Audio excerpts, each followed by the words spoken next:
एक गांव में मनोहर नाम का एक लड़का एक छोटे से घर में अपनी बूढ़ी माँ के साथ रहता था। उसका काम धंधे में बिल्कुल ध्यान नहीं था। वो तो बस पूरा दिन यहाँ से वहाँ अपने दोस्तों के साथ मटर गश्ती करता रहता था और आते जाते गांव की लड़कियों को परेशान करता था।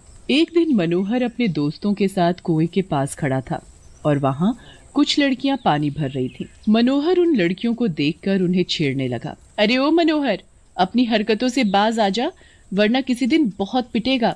अच्छा, तेरी इतनी हिम्मत कि तू मुझे पीटेगी? मनोहर उस लड़की का पानी से भरा मटका छीन लेता है। ले, पहले इसे तो लेकर दिखा, फिर मुझे पीटने की बात करियो। देख मनोहर, चुपचाप मेरा मटका दे दे, वरना अच्छा नहीं होगा। माला परेशान होकर रोते हुए वहाँ से चली जाती है। मनोहर अपने दोस्तों के साथ बैठकर लड़कियों पर खूब हंसता है। मनोहर की इन हरकतों की वजह से गांव की सभी लड़कियां बहुत परेशान थी, पर कोई भी कभी अपने घर में मनोहर की हरकतों के बारे में नहीं बताती थी। एक दिन जब मनोहर अपने दोस्तों के साथ घर के बाहर जा रहा होता है तो उसकी माँ उसे बोलती है, बेटा मनोहर, तू कोई काम धंधा क्यों नहीं ढूंढ लेता? क्या है माँ, तुम भी ना आते जाते बस एक ही बात के पीछे लगी रहती हो हैं? काम तो करना ही पड़ता है। कल को घर में बहू आएगी तो क्या तू पूरा दिन घर में ही पड़ा रहेगा? तुम लोग मेरी शादी करवाओ तब आए ना बहू। तो मेरे सारे दोस्तों की शादी हो गई, बस मैं ही अकेला कुंवारा बचा हुआ हूँ। तेरी शादी भी कब की हो जाती, पर तुझसे शादी करे भी तो कौन? सबको पता है तू दिन भर लड़कियों को परेशान करता है और कोई काम धाम नहीं करता। ऐसा मत बोलो माँ, शादी तो मेरी ऐसी लड़की से होगी कि पूरा गांव देखता रह जाएगा। तेरी शादी हो जाए वही बहुत बड़ी बात है। मनोहर की माँ की बात सुनकर उसके सारे दोस्त उस पर बहुत हंसते हैं और पूरा दिन उसका मजाक उड़ाते हैं। उसके दोस्तों के साथ साथ अब गांव के और लोग भी मनोहर का मजाक उड़ाने लगते हैं। मनोहर को ये बात बहुत चुभने लग जाती है और एक दिन वो गुस्से में अकेला कहीं दूर निकल पड़ता है। चलते चलते जंगल आ जाता है और उसे वहाँ एक रोशनी दिखाई देती है। मनोहर ध्यान से देखता है तो वो रोशनी दूर एक झोपड़ी से आ रही होती है। मनोहर उस झोपड़ी की तरफ बढ़ता है। मनोहर तो उनको देखता ही रह जाता है। इतनी सुंदर लड़कियां तो मैंने कभी सपने में भी नहीं देखी। मुझे इनके पास जाकर इनसे बात करनी चाहिए। मनोहर उनके पास जाता है और उनसे बोलता है, जी सुनिए। हाँ जी बोलो, आप कौन है और यहाँ क्या कर रहे हैं? मैं तो यहाँ से गुजर रहा था तो बस आपको देखकर रुक गया। क्या आप सब यहीं इस घने जंगल में रहते हो? हाँ, हम तीनों बहनें हैं और हम यहीं इसी जंगल में रहते हैं। और तुम्हारे माँ बाप? वो अब इस दुनिया में नहीं रहे। मनोहर उनसे यहाँ वहाँ की बातें करने लगता है। उसको बातें करते करते काफी देर हो जाती है। अच्छा, तो क्या मैं चलूं? मतलब वो घना जंगल है ना, और मुझे तो रास्ता भी नहीं पता, तो बस अगर तुम हमारे साथ यहाँ रुकना चाहते हो तो रुक सकते हो। मनोहर तो ये बात सुनकर खुशी से फूले नहीं समाता और उन तीनों लड़कियों के साथ वहीं रुक जाता है।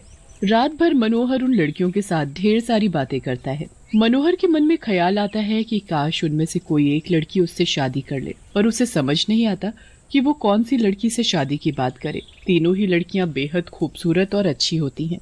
मनोहर बड़ा सोच विचार करके माया से शादी की बात करता है।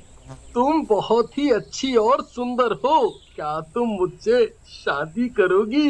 मैं तुम्हें बहुत खुश रखूंगा, किसी भी चीज की कमी नहीं होने दूंगा। मुझे तुमसे शादी करने में कोई परेशानी नहीं है, पर एक दिक्कत है। बोलो माया, क्या दिक्कत है? मैं सब ठीक कर दूंगा। हमारा इस दुनिया में कोई भी नहीं। हम तीनों बहनें बचपन से एक दूसरे के साथ रहे हैं। कभी भी किसी ने किसी को एक पल के लिए भी अकेला नहीं छोड़ा, तो मैं ऐसा कैसे कर सकती हूँ? बिल्कुल सही, माया हमें छोड़कर कहीं नहीं जाएगी। हाँ, काया बिल्कुल सही बोल रही है। देखो, मैं माया से सच में शादी करना चाहता हूँ। अगर सच कहूँ तो मैं तो बहुत सोच में था, क्योंकि तुम तीनों ही बहुत अच्छी हो, पर मुझे तो बस एक को ही चुनना था, तो मैंने माया को चुना। ऐसा किसने कहा कि तुम बस एक को चुन सकते हो? अगर तुम हम तीनों से शादी कर लो तो हमें कोई ऐतराज नहीं है, और फिर हम तीनों बहनें हमेशा एक साथ भी रह पाएंगी। हाँ, हमें कोई भी ऐतराज नहीं। हाँ, बिल्कुल भी नहीं। मनोहर तो ये बात सुनकर दंग ही रह जाता है। वो सुबह होते ही तीनों लड़कियों से शादी करके उनको अपने गांव में ले जाता है। इतनी खूबसूरत लड़कियों को सब गांव वाले देखते ही रह जाते हैं। अरे, ये किन लड़कियों को ले आया तू? ऐसा मत बोलो माँ, ये तीनों तेरी बहू हैं। तू पागल हो गया है क्या? अरे माँ, मुझे मजबूरन तीनों से शादी करनी पड़ी और इन तीनों को इस बात से कोई एतराज नहीं है। गांव वाले मनोहर की बात सुनकर चौंक जाते हैं। सब तरह तरह की बातें बनाने लगते हैं, पर मनोहर पर किसी की बात का कोई असर नहीं होता। वो तो बस अपनी 3 खूबसूरत बीवियों के लिए पागल हो रहा होता है। मनोहर की माँ भी कुछ नहीं कर पाती और उसे तीनों बहुओं को घर में रखना ही पड़ता है। मनोहर की तीनों बीवियां बड़ी ही खुश थीं, पर गांव के लोग उन्हें देखकर बड़े ही हैरान होते थे। एक दिन मनोहर की तीनों बीवियां एक साथ कहीं जा रही होती हैं। भाई, मेरी बीवी तो ऐसी है कि अगर सपने में भी कोई दूसरी औरत को मेरे साथ देख ले तो मेरी जान लेने को आ जाती है। और यहाँ देखो, मनोहर जैसे लड़के की 3 इतनी खूबसूरत बीवियां और तीनों साथ में इतनी खुश रहती हैं। हाँ भाई, ये तो बिल्कुल सही कहा तुमने। भगवान जाने आखिर ये मामला है क्या। बहुत दिन ऐसे ही शांति और हंसी खुशी से बीत जाते हैं, पर फिर एक रात मनोहर देखता है कि उसकी एक भी बीवी अपने बिस्तर पर नहीं है। अरे, ये तीनों इतनी रात में कहाँ गायब हो गईं? मनोहर पूरा घर देख लेता है, पर उसे कोई नहीं मिलता। फिर उसकी नजर खिड़की के बाहर पड़ती है। बाहर का नजारा देखकर तो मनोहर के पैर थर थर कांपने लगते हैं, क्योंकि बाहर 3 चुड़ैल एक गोला बनाकर बैठी होती हैं और एक गुड़िया लेकर उस पर जादू कर रही होती हैं। चुड़ैल और मेरे घर में वो भी 3। मनोहर जल्दी से अपनी माँ को जगाता है और उनको वो चुड़ैलें दिखाता है। हे प्रभु, ये चुड़ैलें हमारे घर में क्या जादू कर रही हैं? और तेरी तीनों बीवियां कहाँ मर गई? उनको बुला जल्दी। माँ, वो तीनों तो अपने बिस्तर पर ही नहीं है। उनको ढूंढने ही तो मैं बाहर आया था और तभी मेरी नजर इन 3 चुड़ैलों पर पड़ी। हे भगवान, अब मुझे सब समझ आ गया है। ये चुड़ैलें और कोई नहीं बल्कि तेरी बीवियां ही हैं। जरा ध्यान से इनके कपड़े देख। मतलब मेरी बीवियां चुड़ैलें हैं? माँ, मुझे बचा लो माँ, ये चुड़ैलें मेरी बीवियां हैं। मैं क्या करूँगा? मैं इतने दिन से 3 चुड़ैलों के साथ रह रहा था। अरे जरा देख तो सही, ये गुड़िया लेकर उस पर क्या जादू सा कर रही है। जरा मुझे ध्यान लगाकर इनकी बातें सुनने दे। नम नम नम नम नम नम नम। मनोहर को आज खत्म कर दे हम, उसके टूटे हाथ पैर और हम करें जहन्नुम की सैर। स्वीकार करो हमारे पति की बलि और दे दो हमको शैतानी शक्ति से भरी वो काले फूल की कली। अरे मनोहर, ये तो तेरी ही बलि चढ़ाने आई है। माँ, ये तुम क्या बोल रही हो? नास बेटे, ये सब तेरी खुद की गलती की वजह से हुआ है। ये सब तेरे कर्मों का नतीजा है। मुझे माफ कर दो माँ, मुझसे गलती हो गई। अब मैं कभी किसी लड़की की तरफ आँख उठाकर भी नहीं देखूंगा। मुझे बस बचा लो माँ, वरना ये मुझे मार डालेंगी। एक काम कर, तू जल्दी से जाकर पंडित जी को बुला ला। अब तो वो ही तुझे बचा सकते हैं।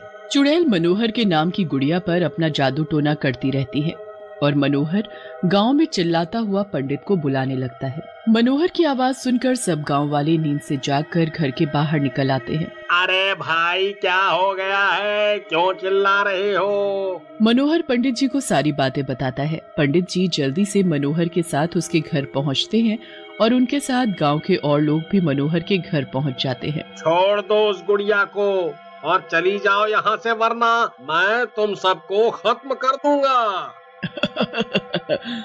अपनी जान प्यारी है तो यहाँ से चला जा, वरना तू भी मारा जाएगा।